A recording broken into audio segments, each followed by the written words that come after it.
Maybe you from the 1970s, when the Los Angeles Rams was known as the Prison Foursome because of that defensive line.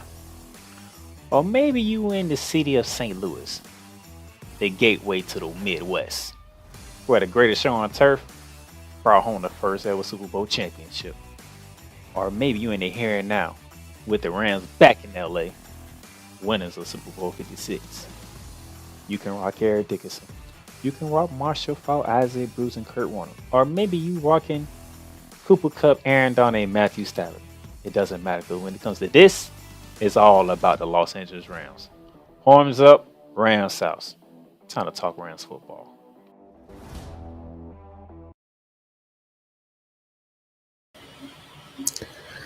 Good morning if you're on the West Coast. Good afternoon if you're on the East Coast. Welcome to your new edition of Ramily Talk right here on February 20th, 2025. Like I told you, I was going to do your season review, which is going to be here and now.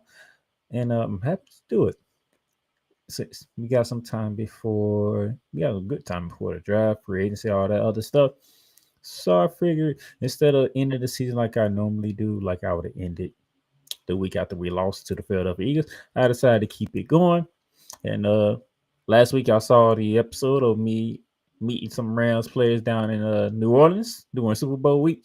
But now we're gonna get into our season review. We're gonna go through the seasons as we would do as we would preview the season and foremost and so far, But before I get into our season review, there is some key dates going on around the league that I want us Ram fans to be familiar with. Starting this past Tuesday on the 18th, the period for clubs to designate franchise tag or tag players has begun. They have until from they started Tuesday. They have until March 4th, which is 2 weeks from Tuesday, to tag whatever player they wanted to tag. They have the opportunity. The Rams, they have not utilized a franchise tag since 2018. It's been going on 7 years since we use a franchise tag on anybody. And I don't see us using a franchise tag on anybody this year either. So we gonna might keep that going. But on Monday through March, from this coming Monday to the following Monday, from the 24th to March 3rd, you have the 2025 NFL Scouting Combine going on down in Lucas Oil Stadium. So, there's any prospects that you've been looking forward to or you want to see in a Ram jersey, you probably get to see them in Indianapolis during the combine. Then after that, the following Monday on March 10th through March 12th, teams make contact or into contract negotiation with certified agents or players who will become unrestricted free agents. More like a tampering process period. You got that tampering process period. But once on March 12th, once 1 o'clock p.m. hits on Pacific time, so that'll be 4 o'clock on the East Coast. So 4 o'clock on the East Coast, 1 p.m. Pacific time on March 12th, which is a Wednesday. The league year officially begins for 2025, meaning all that tampering is now legal. Okay. So we got some time. And then April 24th through the 26th is the NFL draft down in Green Bay, Wisconsin at the historic Lambeau Field. So we got some time here. Okay. We got some time here. So we got until March 10th. We got about 3 weeks before we can start talking free agency. And then March 12th, it becomes official. And then April 24th through the 26th is the NFL draft. I might go to the NFL draft. I haven't decided yet. But it's very intriguing of me to go, not only because it will be my first NFL draft, but also it's at Lambeau Field. How many people get to see Lambeau Field? That's a very crazy thing. It is an historic venue in the game of football. So that also intrigues me. So not only get to cover my first NFL draft if I want to do it, but also be in the historic stadium of Lambeau Field also be great too. So Something I'm thinking about. But those are the key dates that I want y'all to know and understand. That way, you can keep up with it with me as we move on through this. But now let's get into our season review. All right. As we get into our season review, we had our first 5 games of the year because we had an early bye week. We had a week 6 bye week. So our first 5 games here on the docket here, and we beginning with opening night. Opening night was against the Detroit Lions. It was a rematch from the previous playoff in the wild card round where the Detroit Lions got away with us, getting a dub over us on their way to an NFC Championship appearance before they lost to the San Francisco 49ers. We wanted to run it back, same building, same night crew, the Sunday night crew who called the wild card game. They called this game opening night. And yet again, Detroit got away from us 26-20. It was an overtime and it was a tough game. We lost Puka Nakua in the second quarter of that game. Okay. But you see here 387 yards in that game for the Rams, 363 for the Lions. Both quarterbacks turned the ball over with interceptions. It was a back and forth game. But this was the first game without Aaron Donald on the Rams. And that was the main thing people wanted to see. How would the defense look without Aaron Donald? And we got worn down, man. Over time, they gave the ball to David Montgomery, who had 17 carries for 91 yards and the game-sealing touchdown. Also, I say game-winning touchdown on that play. Jameson Williams had 5 catches, 121 yards and a touchdown. Matthew Stafford, he threw for 317, a touchdown, plus that pick we talked about, carry on runs. He didn't have much on the ground, but he did score a touchdown. Like I said, Puka Nakua got hurt in the second quarter, so we relied on Cooper Kupp, 14 catches, 110 receiving yards, and a touchdown. Okay. But how we ended the previous season is how we started this season 0-1 with the loss to the Lions on opening night. But hey, it's opening night. Took an L. It's all good. It's can be bounced back. And bouncing back, we had to go to the desert and take a visit to Arizona to take on the Cardinals. And the biggest ass whooping we got this season. This is call it what it was. 41-10. We got our ass whooped from the get-go. It was freaking 21-0 before we even kicked the field goal. And then they added the field goal, and it was 24-3 at halftime. We didn't have it. And by the way, we lost Cooper Kupp in this game. So week 1, we lost Puka Nakua. Week 2, we lost Cooper Kupp. And we got our ass to show. It didn't even matter if we did have Puka Nakua or Cooper Kupp because we got our ass whooped. Defense got torched. Within the first 10 minutes of the game, it was said and done that, yeah, we finna get our ass whooped. We got our ass whooped. I mean, 489 yards by the Cardinals. We only had 245. I mean, it was destructive. They controlled the ball for almost 14 more minutes than us. Kyler Murray, 266 and 3 touchdowns because, hey, first quarter, he hit Marvin Harrison Jr., four catches, 130 and 2 touchdowns. It seemed like all his catches were big catches. 2 of them were long touchdowns, and it was like, damn, we can't do nothing. James Conner had 21 carries, 121 yards and a touchdown. We got our ass handed to us. It was disgusting. It was this game like, damn. So, whew. No Cooper Kupp, no Puka Nakua. We got our ass whooped. Biggest ass whooping of the season. Because after that, we ain't get our ass whooped like this for the rest of the way. But we got our ass whooped here. Week 2. Ass whooping. Which was problematic. Very, very problematic because after this is our home opener. And our home opener was against the San Francisco 49ers. And as us Rams fans, we know we already on too. Now we gotta host the San Francisco 49ers. Man, it's not good because San Francisco been having our number. Now we beat them the previous year in week 18 when they didn't play their starters. We didn't play our starters because we both were solidified in our spots in the playoffs. And Carson Wentz came in and Susan Clara and got the dub. Good job, Carson Wentz and company. But when it comes to starter versus starters, we have not been good until week 3. 27-24. We got the dub. San Fran jumped out on the 14-point lead on this, and we fought back to make it a 21-14 lead for the 49ers going to the fourth quarter. And then we outscored them 10 points, 13-3 in the fourth quarter to get a 3-point victory. Hey, you cannot be mad at that. We got the dub. First win of the season. Both teams left this game at SoFi Stadium 1-2 on the season. 425 for the 49ers on offense, 296. They had the one turnover, and that one turnover was the turning point for the Rams. As you see, Brock Purdy, almost 300 yards passing with 3 touchdowns. All 3 to Jerron Jennings, who had a breakout game against us, 11 catches, 175, and those 3 touchdowns we just talked about. The running game was not doing good because they did not have Christian McCaffrey. Christian McCaffrey came into the season, and all of a sudden, tendonitis and was it a knee or the foot, something like that. And all of a sudden, it was surprising he was not ready to go to play to start the season. But Matthew Stafford, 221 passing yards, 1 touchdown. Karen Reynolds had 2 rushing touchdowns on the ground. Tutu Atwell gave us 93 yards through the air. And like I said, we didn't have Cooper Kupp, we didn't have Pahuna Cook. So to get this W against this team in San Francisco, man, that was big. That was very huge. So, and for that defense to hold him to 10 points in the second half, very, very impressive.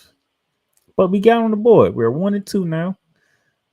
We are 1-2 before we go into Soldier Field. So before we go into that, we're going to take a break right here. And then when we come back, we're going to talk about the game that took place in Soldier Field.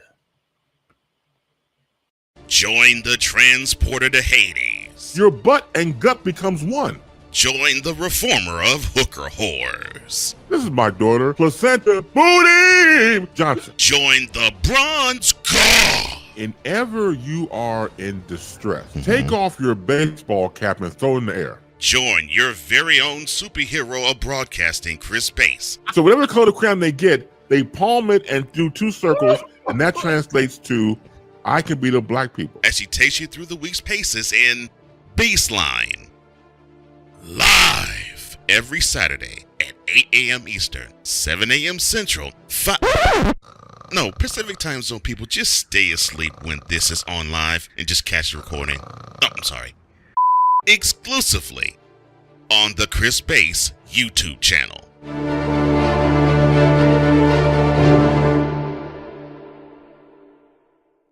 Welcome, ladies and gentlemen, to another edition of Into the Net FC.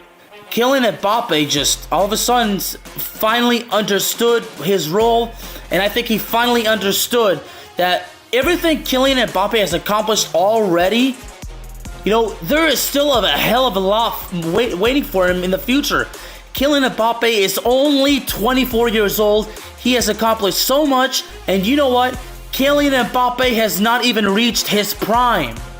Finally seeing, the Marcus Rashford we have been hoping for such a long time, But, this game, after everything Manchester United has been, doing lately, this was actually the ultimate test, to see if Manchester United, honestly was all of a sudden for real.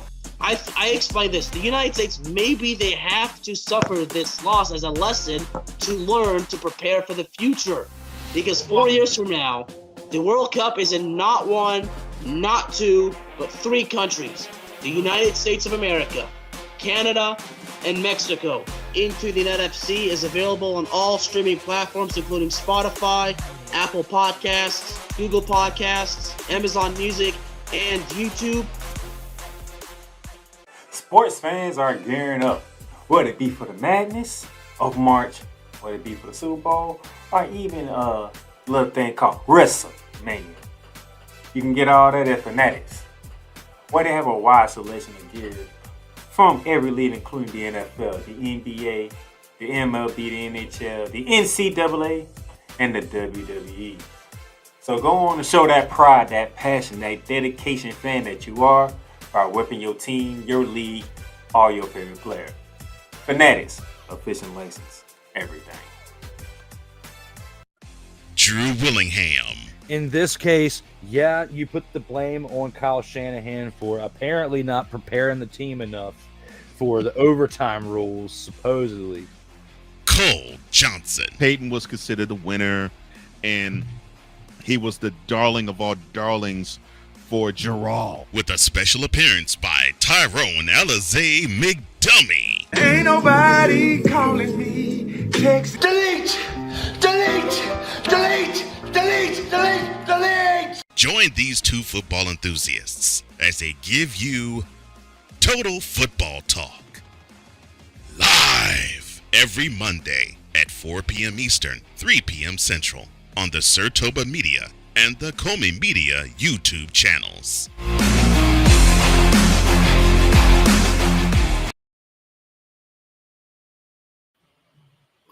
All right, ladies and gentlemen, welcome back to Ramily Talk here as we now dive into our season review. We went through the first 3 games. We went through the victory, the loss over the Detroit Lions, and the ass whooping that we took to the Arizona Cardinals, and our first victory of the season going against the San Francisco 49ers. Now, let's get to the point where some tension and some unease was going on within the Ramily because we took a trip to Soldier Field.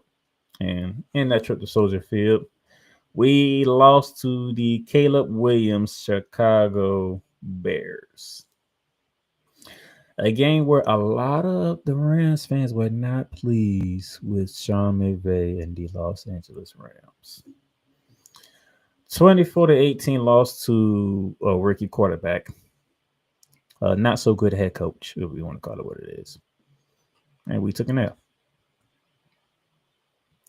322 yards to the Bears, 264 with the Rams, 2 turnovers, 1 interception, 1 fumble. And that's how you take an L. Now, before I move on to the other game that did not leave Rams fans pleased at all with our team, the Rams were 1-4 in the red zone. 1-4 in the red zone. Both teams had 10 total drives. The Rams threw the ball for 203. The Bears threw for 139. The Rams ran for 119. The Bears ran for 131. Yet and still, we found a way to lose this game.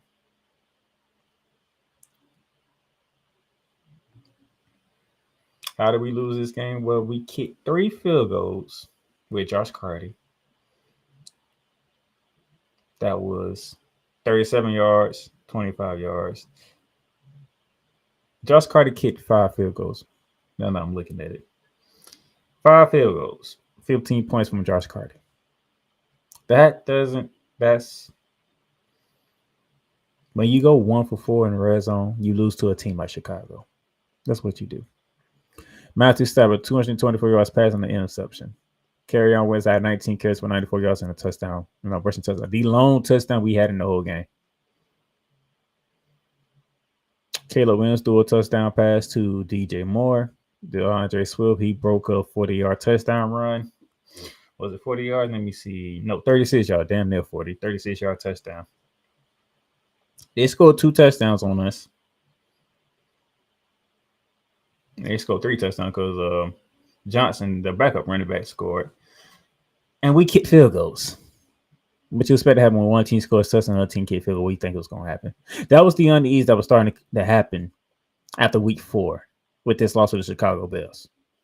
We couldn't put the ball in the end zone. We got to the end. We got into the red zone 4 times and only converted 1 of those for a touchdown. The other 3 were field goals. Not good. Definitely not a good look. And that's what happened. And that's how we sat here at 1-3 through 4 games before we got to the Green Bay Packers at home. And then for once, we didn't have to travel to Lambeau Field. It was like 4 or 5 years straight that we had to keep going to Lambeau Field. And maybe the last time we went to Lambeau Field, we got beat in Lambeau Field. But now the Packers come to us. This should be different now. Y'all on our home turf. Y'all in our weather now.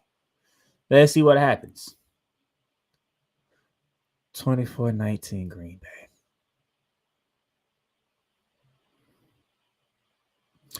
Josh Jacobs got the scoring started with a touchdown. We answer back with Kerryon Williams. We get a pick 6 on that one. We get a 13-7 lead because the PAT was blocked. And then after that, the Packers took over. The Packers scored 17 unanswered points. And then we got a touchdown pass from Matthew Stafford to the Marcus Rogers with a failed 2-point conversion. And that's how we lose 24-19. 370 yards for the Rams to 328. We had 2 turnovers. It is,